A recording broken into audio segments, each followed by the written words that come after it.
Today, after all these years, we'll be uncovering one of the most dramatic stories in bodybuilding. The untold story of what really happened backstage on the 1980 Mr Olympia. Not a lot of video around because I think Arnold brought it all up. Arnold was on cocaine. And he said, Arnold, you in trouble. Frank Zane and Mike Mentzer ended their careers after that event. Some people say Mentzer died because he was holding anger inside of him from that day. I think that's one of the reasons that caused him to die.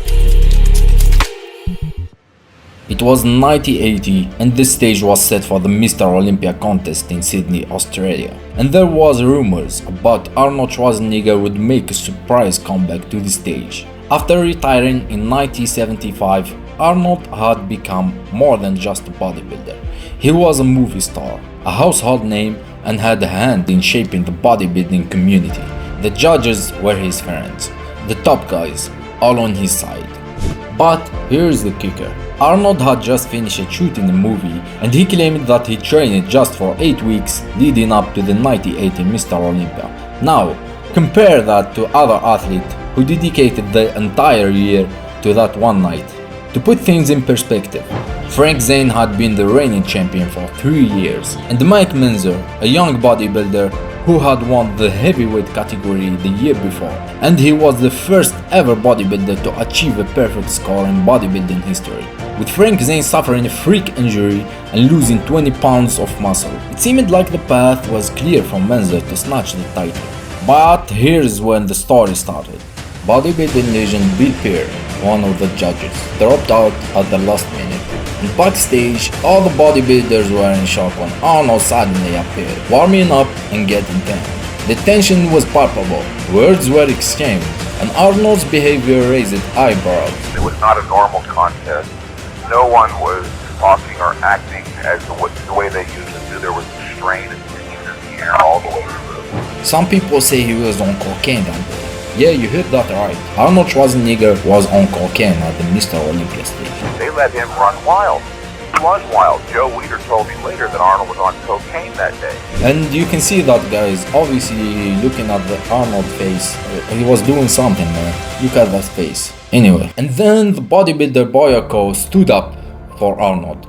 Let's hear what happened in an old interview with Mike Mentzer. At one point, Boyako stood up as a gentleman and said, look, why don't we just let Arnold explain to all of us right here, right now, what his reasons are for wanting to have his weight class. Maybe we can get to the bottom of this instead of arguing aimlessly. And he did say it in a very gentlemanly fashion. There was no hint of malice or anything negative in his voice. And Arnold snapped back, oh boy, or why don't you stop acting like a baby, grow up and be a man, which I thought was uncalled for. So I said, look, Boyako said that as a gentleman, something to that effect. He doesn't deserve that. And that pissed him off. He turned around very rapidly to face me, and he literally had his upper lip was furled around he was snarling like an animal. He said, oh, come on, Mentzer, we all know that you lost last year because of your big belly. And I allowed that to irritate me perhaps too much, and on impulse, I ran over towards him. I was surprised. Arnold Schwarzenegger sat down. I scared him. He went over and sat in the corner, and when he went to sit down, I continued at him. I was wagging my finger at him, telling him that his behavior was reprehensible, that it was not Boyako who needed to grow up, but him. And he couldn't look me in the eye. He literally went from being a frantic, hysterical adolescent to shrinking away like an injured child. I thought these were supposed to be the guys that ran the show. But here you had this big Prussian son of a standing up, acting like a Nazi. I realized then that Arnold was the IFBB to a very significant degree. When the competition day arrived, Arnold came looking impressive, but strategically approached the poses. Whenever they called for poses, he wasn't strong in, like the side tricep pose. He conventionally acted like he didn't hear it. It was clear that he was trying to control his angles and showing off his strength, especially those powerful arms. One of the most memorable moments was when Arnold hit the abs and thighs pose. It was reportedly his weakest shot of the entire show. He knew that bodybuilding was all about illusions, and he played the game expertly. Arnold knew how to manipulate those poses to his advantage. It's all about creating that visual impact. Finally, the moment arrived, and the result were announced. Arnold took first place, followed by Chris Dickerson in second, and Frank Zane in third. Bodybuilding and Mike Mentzer shared the fourth place, with Roger Walker taking the sixth spot. The reactions were intense, with Frank Zane throwing his trophy against the wall in frustration, and Mike Mentzer, just 29 years old, man, he was so young, was so upset that he retired from bodybuilding ever since that night.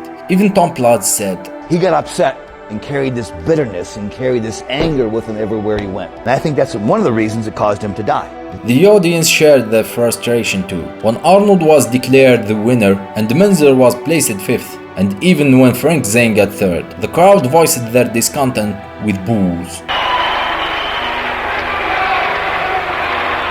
The drama didn't end here. The 1980 Mr. Olympia, which was supposed to be broadcast on CBS, was ultimately shelved due to the controversial decision. The network decided it wasn't fit for public consumption. And in another story, some people say that Arnold allegedly deleted some footages from that very Olympia. Why? Well, because Arnold was one of the most influential figures in bodybuilding.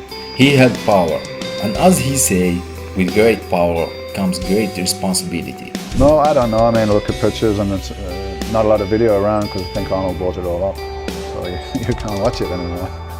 But you can see some pictures and Arnold definitely was not at his best. One last twist, guys. The grand prize for the first place was $25,000. But there is no recorded prize money for other places. So it means if you didn't win, you went home empty-handed. And I have to be very honest that this was the highest level of competition I've ever faced in any competition in my life, and I was not aware of that.